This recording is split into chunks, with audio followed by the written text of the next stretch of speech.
So let me describe the 4 energies and the 8 profiles to you. So around the compass at the top there, you've got the activating energy. So those are the drivers, the people who are always wanting to make things happen. They ask the question, what, a lot.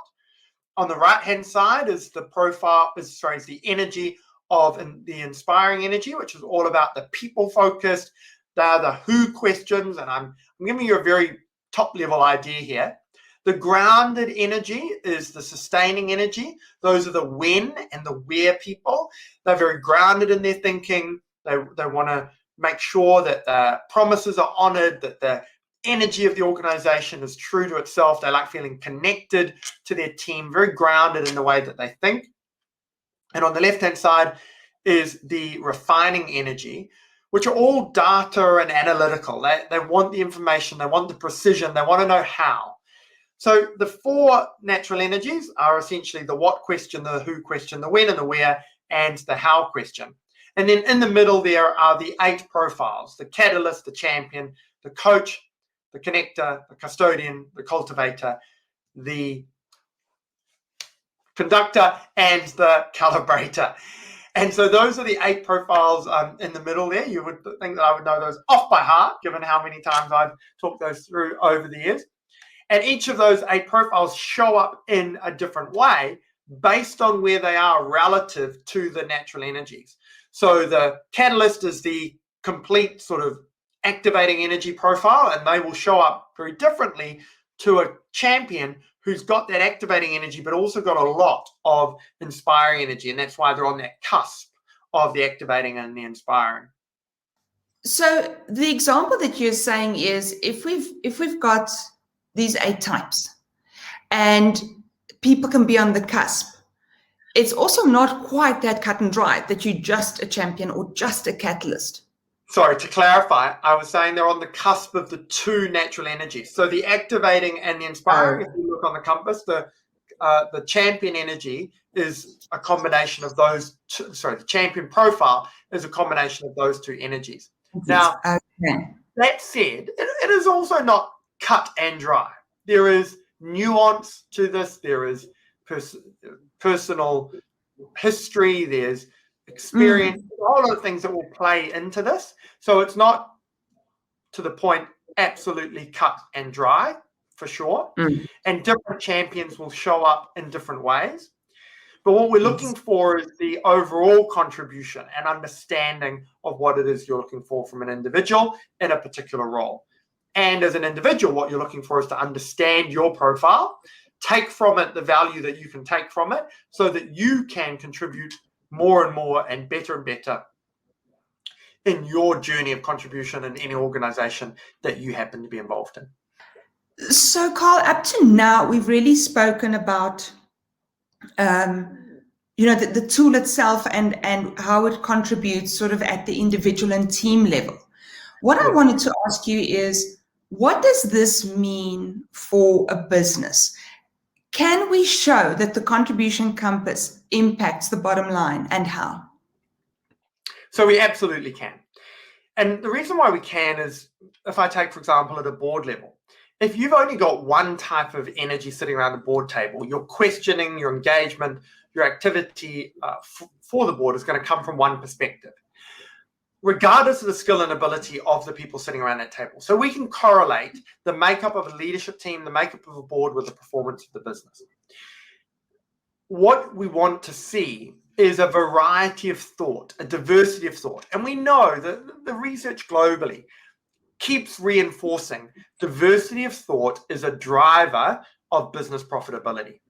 At Sadar, actually, we just released our 2020 survey of directors' fees, performance, and diversity on the African continent. And it reinforced that diversity of thought was a driver of EBITDA growth. And there are clear stats that are in that survey that people can reference if they're keen to understand. The point I'm making is that there is absolutely a correlation between businesses using tools like this to make sure they've got a balance of thought in their organizations and business performance.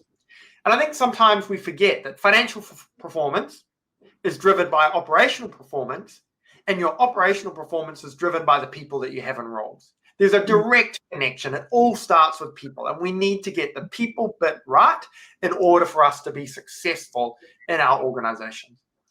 I think we also forget the cost of having the wrong people in a role. And so often we'll have someone on our team who isn't enjoying it, isn't in the right role, doesn't get on with the organization, whatever, or they're getting demoralized more and more and more, not because they don't like the culture or they don't like the people or they're not getting paid enough. They quickly lose energy and lose context and lose engagement because they hate the job they're doing. There's some great stats globally around how many people literally, and the word is, hate their jobs. Now, if you can sit down with someone and understand they hate their job because fundamentally the contribution that they're best at is completely ill-aligned to the role that they're in, you can either reallocate or move them to a role where you could access that, or you might be brave enough to acknowledge that they would be better to find a job elsewhere and support them to find that job so you can get someone into your organization who is going to be completely aligned to the role. I've literally advised clients in the past to give someone a month unpaid leave to go and find a new job. And it's interesting what happens when you have an honest conversation about that. It's no risk to anyone. And it's a great outcome when it does happen. So absolutely a driver of business performance. So you mentioned a really interesting thing around they leave because they hate their jobs, and you said not about culture. How does culture fit into who we hire, or how does who we hire fit into culture, do you think? So, okay, just to clarify what I said, I didn't say people don't leave their jobs because of bad culture. I said in the context of contribution, that individual might leave their job because they don't have an aligned contribution. People absolutely leave businesses because they don't like the culture as well. It's an and, not an or, you know. In the context of different people leave jobs for different reasons. I'm saying one of the reasons they leave jobs is because they don't enjoy the job, because maybe they don't realize this, or they may realize it. Their fundamental underlying contribution is not aligned to the job that they're expected to do. So it's important to understand that. I'm a big believer in culture. I think culture and the development of culture is critical to the success of any organization. I think it's the leader's job and the board's job and the executive team's job to build the culture for an organization. And I think when you're recruiting, you've got to make sure that you recruit the right people into the organization based on that culture. I'm guilty of not doing it. I'm guilty of hiring the wrong people at times into organizations I've led, and I've learned from that. And hopefully each time I recruit someone, I get better at it than the previous one.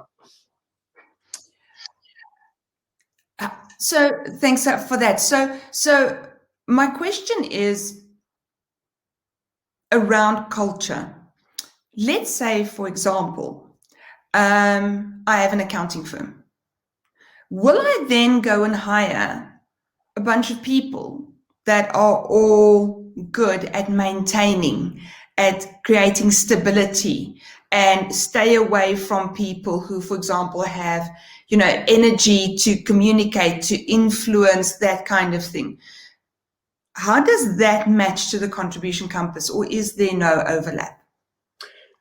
So every organization needs a variety of people in it. It's about understanding the contribution you're looking for from the team. So if you have an accounting practice and everyone is sustaining energy, you might have good rhythm in your client delivery, but you might have a lack of innovation in product and service offering.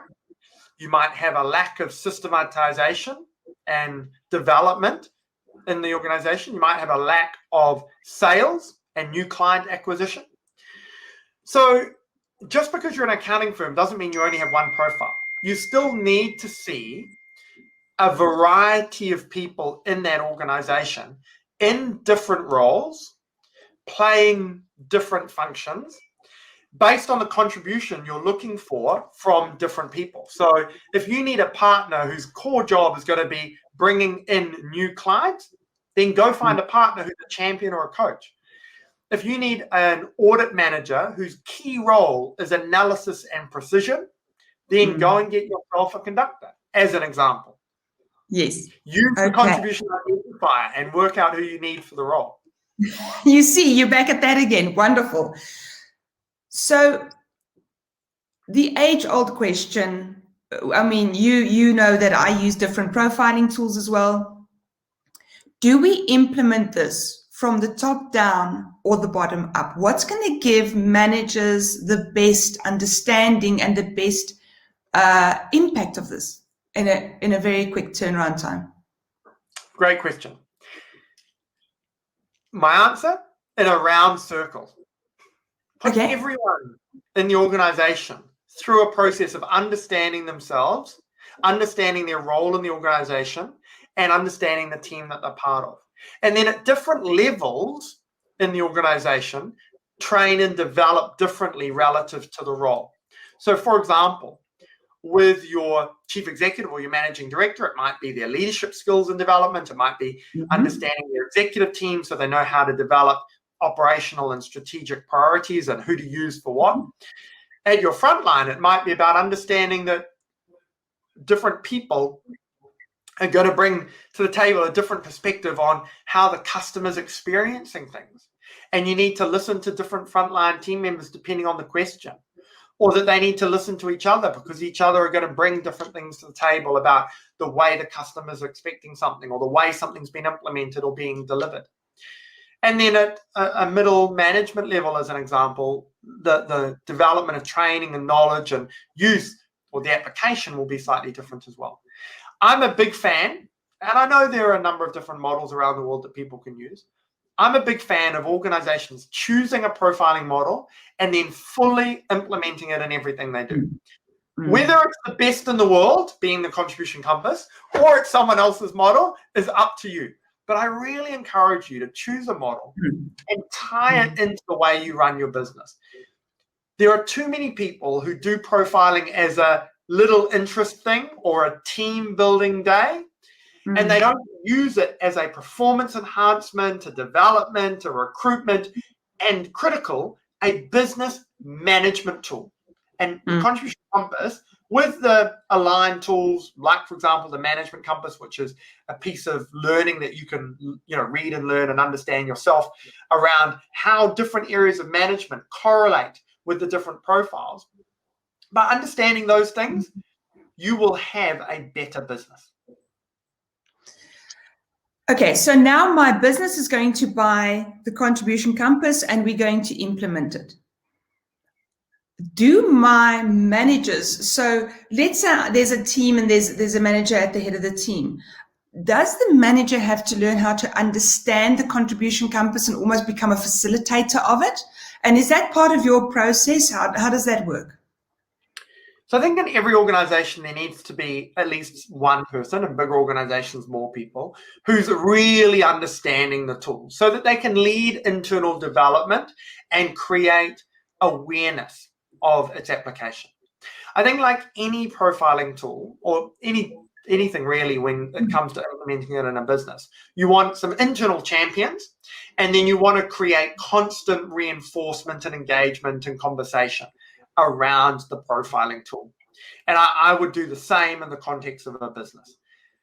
Create a couple of people who are internal champions or facilitators or experts, and then use it in regular conversation, team update, team building, meetings, conversations, and build awareness and knowledge among the individuals in the team to improve ongoing use.